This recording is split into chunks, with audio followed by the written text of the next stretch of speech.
जी, नमस्ते प्रिया जी। सबको नमस्ते। सभी का हिंदी सत्र में स्वागत है। तो हम अभ्यास 1 कर रहे हैं और 7 में से 5वें स्टेप पर बात हो रही थी। आप सबको ध्यान ही होगा, बट फिर भी कई लोग बीच-बीच में जुड़ते हैं या पहले से ना जुड़े हों, तो ध्यान दिलाने के लिए जो अब तक के स्टेप्स हुए हैं, उनकी थोड़ी-सी चर्चा कर लेते हैं, फिर आएँगे 5वें स्टेप पे।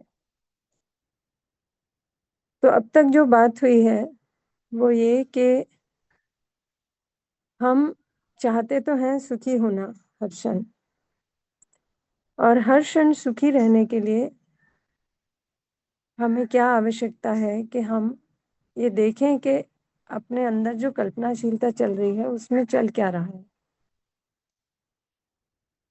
और फिर ध्यान दें कि वो चाहते भी हैं हम या ऐसे ही कुछ चला रहे हैं बेहोशी में। तो पहले स्टेप में हम अपनी कल्पनाशीलता में जो भी चल रहा है, जैसा भी चल रहा है, उसको देखने की बात कर रहे थे। उसको रोकना नहीं है, जज नहीं करना है, तय नहीं करना है अभी कि ये गलत है, सही है, बस से सिर्फ देखना है। और कल्पनाशीलता में जो भी इच्छा, विचार, आशा चल रहे हैं, इच्छा के साथ जो भाव जुड़ा हुआ है, वो सब देखना है। पर्टिकुलरली फोकस कहाँ है? भाव के ऊपर, कि मेरा भाव क्या है? हर क्षण ये अभ्यास करना है कि हम अपने भाव को देखें। उसमें इन्वॉल्व ना हों, उलझे ना, बट केवल देखें। स्टेप 2 में हम जो बात कर रहे थे कि ये जो भाव मुझ में किसी भी क्षण चल रहा है, उसका हम मूल्यांकन करें, कि पता तो करें ये मुझे सहज स्वीकृत है या नहीं है, मैं इसको बनाए रखना चाहती भी हूँ या नहीं। ये स्टेप 2 में हो रही थी बात।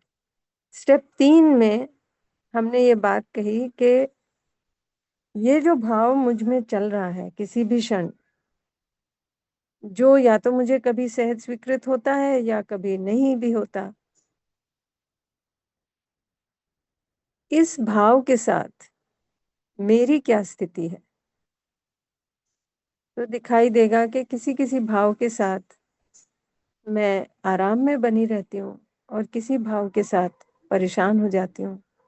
यानी कभी सुखी हूँ, कभी दुखी हूँ। और ये इससे कंक्लूज़न निकलेगा ये 3 स्टेप से, कि एक तो मेरी कल्पनाशीलता को देखना मेरे लिए अनिवार्य है। दूसरा, जब भी मेरे में कोई भी ऐसा भाव होता है जो मुझे सहज स्वीकृत नहीं है, तो मैं दुखी हो जाऊँगी, परेशान हो जाऊँगी। यानी कि मुझे अपने भाव को देख के ये होश में आना है कि जो भी भाव चल रहा है वो सहज स्वीकृत है या नहीं। और जब मैंने देखा कि ये जो भाव मुझ में सहज स्वीकृत नहीं है, उनसे मैं दुखी होती हूँ, तो ये अपने आप में एक डिडक्शन बहुत क्लियरली दिखाई देता है। अब इसको हम ये 3 स्टेप्स को बहुत तेज़ी से कर पाते हैं। बहुत तेज़ी से हो जाते हैं एक बार अभ्यास हो गया तो। अभ्यास अभी नहीं हुआ है तो स्टेप बाय स्टेप, एक-एक स्टेप पर धीरे-धीरे जाएँगे और लौट-लौट के फिर स्टेप 1 पे आएँगे। क्योंकि जहाँ भी ऑब्ज़र्वेशन में चूक हुई, तो आगे के स्टेप्स तो हो नहीं पाते। तो इसलिए लौट-लौट के स्टेप 1 पर आना है और ऑब्ज़र्वेशन पर ध्यान देना है कि हम हर क्षण ऑब्ज़र्व कर रहे हैं या कल्पनाशीलता में बहने लगे या उसी में उलझ गए। फिर स्टेप 4 में ये बात हुई कि ये जो भाव मुझ में किसी भी क्षण चल रहा है, जिससे मैं सुखी-दुखी हो रही हूँ, इसका निर्णय कौन ले रहा है? कोई बाहर परिस्थिति ऐसी थी जिसकी वजह से मेरा भाव खराब हुआ, दूसरे व्यक्ति ने कुछ कह दिया इसलिए मेरा भाव खराब हुआ, या मैं ही ज़िम्मेदार हूँ मेरे भाव के लिए। ये स्टेप बहुत महत्वपूर्ण है, क्योंकि यहाँ से एक तरह से एक टर्निंग पॉइंट आता है, जहाँ से पता चलता है कि अल्टीमेटली मैं ही रिस्पॉन्सिबल हूँ। मेरे भाव के लिए। दूसरा मेरा ध्यान आकर्षित करा सकता है उस तरफ, बट प्रॉब्लम तो मुझ में भी है और मुझे उसको ठीक करने की ज़रूरत है। तो जब दिखाई देता है कि मैं ही ज़िम्मेदार हूँ मेरे भाव के लिए और मैं चाहती तो सुख हूँ, बट ये बीच-बीच में ऐसा भाव रख लेती हूँ कि दुखी हो जाती हूँ, तो फिर ये ध्यान जाता है कि मुझे अपने में काम करने की ज़रूरत है।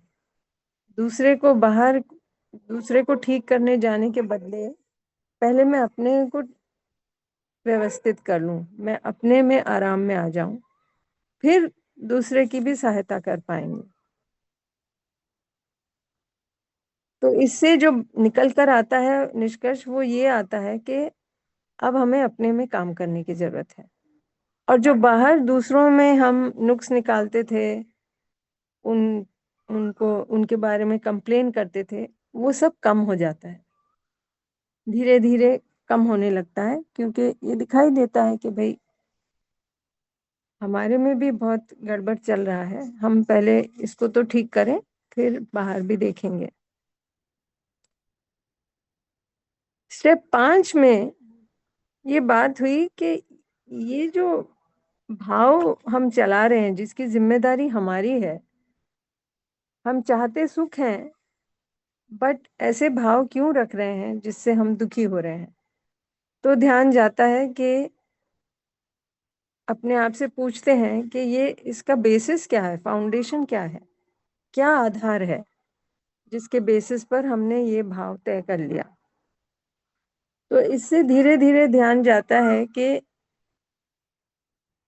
हमारे में बहुत सी मान्यताएँ हैं। ये मान्यताएँ जो भी हैं, अभी बेहोशी में हम उनके तहत अपना भाव बनाते जा रहे हैं। जैसे कि अगर हमने मान लिया, अभी होता है ना कि बीच में ये हुआ कि टेररिस्ट बॉम्ब ब्लास्ट ये सब हो रहा है, तो कोई भी कहीं पर भी पैकेट दिखे, तो उसको छूना नहीं, है ना? ट्रेन में कोई आपको खाना ऑफ़र करे तो लेना नहीं, कि क्या पता उसमें कुछ मिलावट हो, कुछ हो और आपको प्रॉब्लम हो। अब ऐसा सब हम सुन के हमारे में ये मान्यता गहरी होती जाती है कि किसी पर भी विश्वास नहीं करना है और इस मान्यता के साथ हम फंक्शन करने लगते हैं। अब आप सोचिए, अपने में दूसरे के प्रति जब इतना ये होगा कि ना दूसरा विश्वास करने लायक नहीं है, चाहे हम उसको जानते हैं, नहीं जानते हैं, तो अपने अंदर की स्थिति कैसी होगी? हम तो दुखी होंगे ही। अगर आप एक सुनसान सड़क पर चल रहे हैं और आपके मन में अभी बाहर कुछ हुआ नहीं है, कोई भी नहीं दिख रहा, लेकिन अगर मेरे मन में ये चल रहा है कि कितना अच्छा मौसम है, कितना ना पेड़ कितने कितनी अच्छी हवा चल रही है, कितने अच्छे फूलों की गंध आ रही है और ये सब है, तो मेरी स्थिति क्या होगी? और यदि मेरे में ये संस्कार बना हुआ है, ये असम्पशन है कि किसी को भी ट्रस्ट नहीं करना है और हर मानव पता नहीं क्या-क्या ना अ, दूसरे के साथ कैसा व्यवहार करता है। तो हो सकता है मैं पूरे रास्ते इस भय में चलती रहूँ कि अभी कहीं से कोई आ जाएगा और मेरी चीज़ें मेरे से छीन के ले जाएगा या मुझे मारेगा, पीटेगा या जो भी करेगा। अब वो पूरे रास्ते में मेरी स्थिति कैसी है? बाहर कुछ हुआ नहीं, कोई है नहीं। तो दिखाई देगा कि हम बहुत सी मान्यताओं के साथ जीते रहते हैं और अपने लिए दुःख का कारण बनते जाते हैं, बेहोशी में। तो इस पर ध्यान जाता है कि अपनी मान्यताओं को देखना पड़ेगा। क्या हमने मान रखा है? कैसे संस्कार हमारे अंदर बनते जा रहे हैं और बने हुए हैं, जिनके प्रति हम बेहोश हैं और जिनके कारण हो सकता है हम दुखी हो रहे हों। यदि मुझ में सही समझ हो तो दिखाई देगा कि समझ के आधार पर जब हम अपना भाव तय करते हैं तो हम आराम में रहते हैं, सुखी रहते हैं। बट अगर संस्कारों के तहत बेहोशी में हमने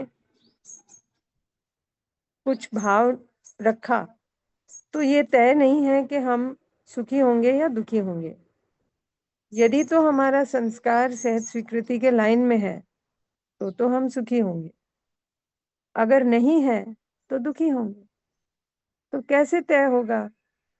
तो संस्कार को भी देखना होगा, सही समझ के लिए भी काम करना होगा। तो ये बातें हुई अब तक इन 5 स्टेप्स में।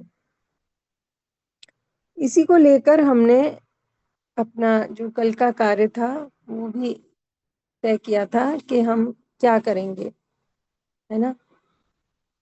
अगर हमारी कल्पनाशीलता में किसी और का विचार आ रहा है तो अपने भाव को देखें।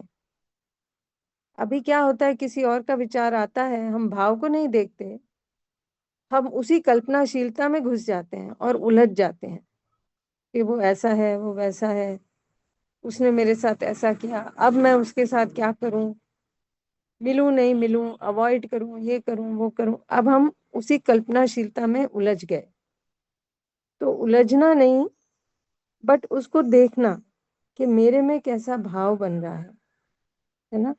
और इस भाव को मैंने कैसे तय किया, ये जो भाव मुझ में बना, ये सही समझ पर आधारित था या उसके अभाव में किसी मान्यता पर आधारित था। तो जो भी मेरा संवाद हुआ दूसरे के साथ, उस संवाद के दौरान मेरे में क्या भाव चल रहा था, है ना। तो स्पेशली जब कोई व्यक्ति हमारे साथ अच्छा व्यवहार नहीं करता, तब हमारे में कैसा भाव चलता है। हम कुछ काम कर रहे हैं, किसी ने आके हमसे काम पे कुछ पूछा, हम अपनी डेस्क पे काम कर रहे हैं, किसी ने आके हमें कुछ पूछा। अब यदि हम बहुत एनग्रॉस्ड हैं अपने काम में, हो सकता है हमें लगा ये बार बार आके लोग मुझे डिस्टर्ब करते हैं, हमने ये मतलब निकाल लिया कि दूसरा मुझे डिस्टर्ब कर रहा है। क्या यही सत्य है? क्या ऐसा ही हो रहा है, या दूसरा परेशान है, उसको समझ में नहीं आ रहा, वो पूछना चाह रहा है, हेल्प चाह रहा है हमारी।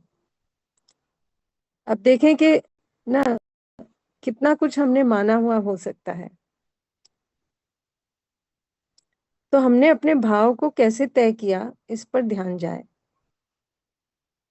अगर हमारा भाव सहज स्वीकृति पर आधारित है तो दूसरे के लिए हम सही भाव रखेंगे, है ना, सहज होंगे, और इसके साथ हम आराम में रहेंगे। तो इस कंडीशन में तो ठीक है, लेकिन अगर हमारा भाव बदलता जा रहा है, हर क्षण कुछ और हो रहा है, तो कभी हम सुखी होंगे, कभी दुखी होंगे, जो कि चलता ही रहता है। तो ये देखना होगा कि भाव क्या चल रहा है, उसके साथ हम सहज हैं, असहज हैं, है ना। तो ये सब अगर हम कर पाए, कल का जो असाइनमेंट था, तो अभी थोड़ी शेयरिंग रख सकते हैं। देखें कि हमें क्या अब तक समझ में आया इसमें और क्या दिख रहा है। संगीता जी। नमस्ते दीदी। नमस्ते नमस्ते। सभी को। दीदी, ये असाइनमेंट करते वक्त मैंने ये ऑब्जर्व किया दीदी कि अपना तो इतना सूक्ष्म है, संस्कार दिखता नहीं है, सामने का जरूर दिखता है। और वो पता चलता है मेरे अनइजीनेस पे, मेरा डिस्कम्फर्ट से मैं जान पा रही हूँ, मेरी फीलिंग से, कि मैं विरोध में आ रही हूँ, या जैसे फॉर हम्म। एग्जाम्पल दीदी, मुझे लगता था कि मेरे संस्कार जो बना है, मुझे ऐसा फील होता था कि मैं ना अपनी बात को रख नहीं पाती हूँ, एक्सप्रेस नहीं कर पाई। ये मेरा अजम्पशन था, क्योंकि मैं देखती थी जैसे कल का इंसिडेंट था, कल का ही मतलब, इससे पहले भी मैंने बहुत बार इसको एनकाउंटर किया, कि मेरी जो एल्डर डॉटर है, वो जो मेरे से ना हाँ या ना में ही जवाब चाहती है, और मैं उसको एक्सप्लेन, मतलब क्यों नहीं, जैसे कल उसने पूछा कुछ बाजार से लाना है, तो मैं सोच रही थी, मतलब मैं समझ रही थी कि अरे वो ड्राइव कर रही है, ड्राइव करते करते फोन क्यों कर रही है, सीधा घर ही आ जाए तो अच्छा है। मैंने कहा नहीं नहीं, कुछ नहीं, तू घर आ जा सीधा। तो मैं उन्होंने मतलब जब घर आके देखा रही है तो ऑलरेडी उस, और मैंने कहा मैं शाम को चली जाऊंगी दूध लेने के लिए, तो पता चला उसी दुकान पे थी और दूध नहीं लाया था। तो मैंने कहने की कोशिश किया कि अरे, जब इसमें दुकान में थी तो दूध क्यों नहीं लाया। तो फिर ऐसे ही बहस हुई। तो मैंने देखा है कि वो ना मेरे से मल्टीपल चॉइस क्वेश्चन, यस और नो में ही चाहती है।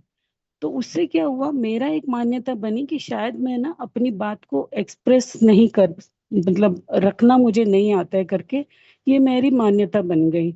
और मुझे इसी मान्यता के दौरान ना मेरा क्या हो रहा था कि मैं ज्यादा एफर्ट किस तरह अपनी बात को रखूं उसमें जाता था, और वही मेरी कल्पनाशीलता में चलता था दीदी, कि मैं मतलब मुझे लपने में ही कुछ वो लगता था, राइट अंडरस्टैंडिंग की मैंने उससे काम नहीं लिया कि या हो रहा है कि अंदर मेरा, और मैं अपनी बात को रखने में, मतलब उसमें ज्यादा मैंने वो किया। तो ये चीज मैंने ऑब्जर्वेशन में कल देखा, और मैंने खुद से ही पूछा, तो मैं देख पा रही थी दीदी कि ऑब्जर्वेशन में मेरे को मेरा माइंड सजेस्ट कर रहा था कि पॉजिटिव रहना, या इसके साथ मतलब टू द पॉइंट बात करना, या ऐसे करना, मतलब ये भी मैं देख रही थी ऑब्जर्व, मतलब उसमें जो सेल्फ का निर्णय दे रहा था ना, मगर कहीं पे भी वो सारी जो चीजें थी ना, सिर्फ एक्सेप्टेंस के लेवल में बता रहा था कि ऐसा बिहेवियर है तो ऐसे ऐसे करना, मगर कहीं से भी मैं देख नहीं पा रही थी कि मैं नेचुरल एक्सेप्टेंस जो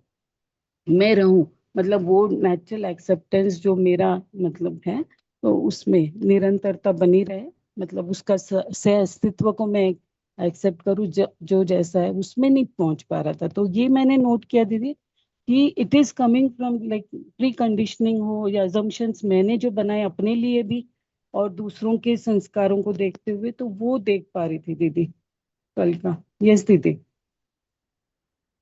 देखिए, बहुत सारी अभी हमारे में मान्यताएं हैं, है हाँ ना। जी। अस्तित्व तो आगे की बात है। हाँ हम हाँ। पहले अपने भाव को देखें, है ना। हम्म, हाँ क्या जी। होता है कि अक्सर हम अपने विचारों में उलझ जाते हैं। जब ओके। आपने कहा मेरा माइंड मुझे बता रहा था, हाँ। कौन है? मैं मैं देख पा रही थी वो दीदी, वो भी तो पिछला डेटा जो मेरा ऑलरेडी है उससे ही आ रहे थे निर्णय, हाँ, मतलब लेकिन मेरा डिसीजन। माइंड मुझे बता रहा है, यानी क्या हो रहा है एक्चुअली। हाँ, मैं ही उसमें उलझी मैं हुई ही हूँ। निर्णय, हाँ मैं ही मतलब ले रही थी। बीच बीच में हमने देख लिया कि ऐसा विचार चल रहा है, लेकिन बीच में हम उसी में उलझ गए। हम्म। जब हम उलझ गए तो हम ऑब्जर्व नहीं कर रहे हैं। हम्म। फिर ऑब्जर्व करा, फिर उलझ गए, फिर ऑब्जर्व किया, फिर उलझ गए।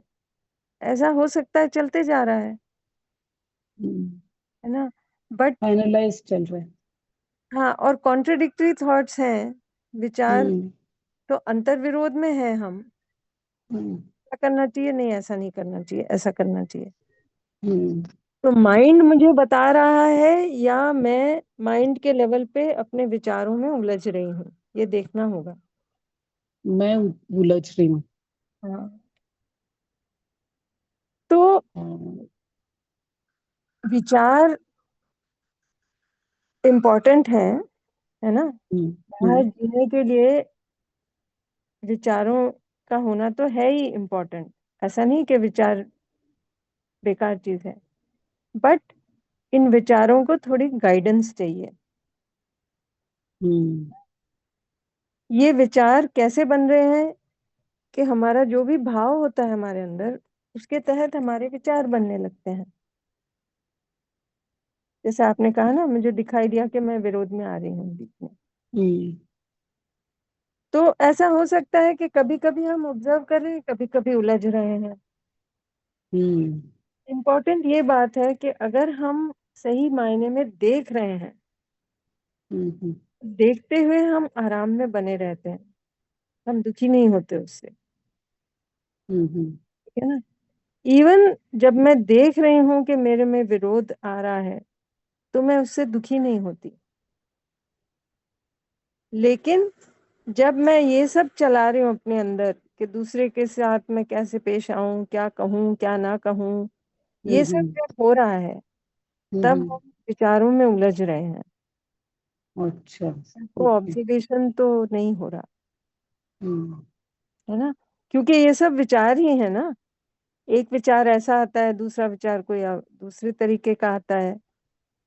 तो ऑब्जर्वेशन जब नहीं होता, तो स्टक हो जाते हैं हम कि अब इसको आगे क्या करें क्या ना करें। तो व्हाट इट इम्पोर्टेंट इज। ये है, जब हम अपने अंदर देखते हैं ना, हम्म ऑब्जर्वर की स्टेट में, हम्म तो हमें ये दिखाई देता है कि मेरे अंदर जो भी चल रहा है, उसके साथ या तो मैं सहज हूं या असहज हूं।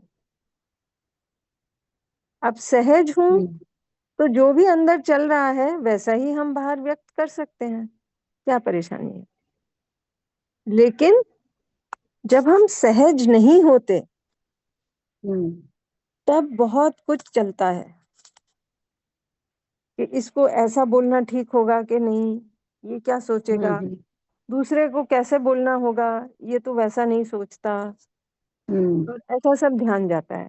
अगेन बाहर ध्यान जा रहा है, बट अंदर हम्म असहजता है, उस पर से ध्यान हट गया।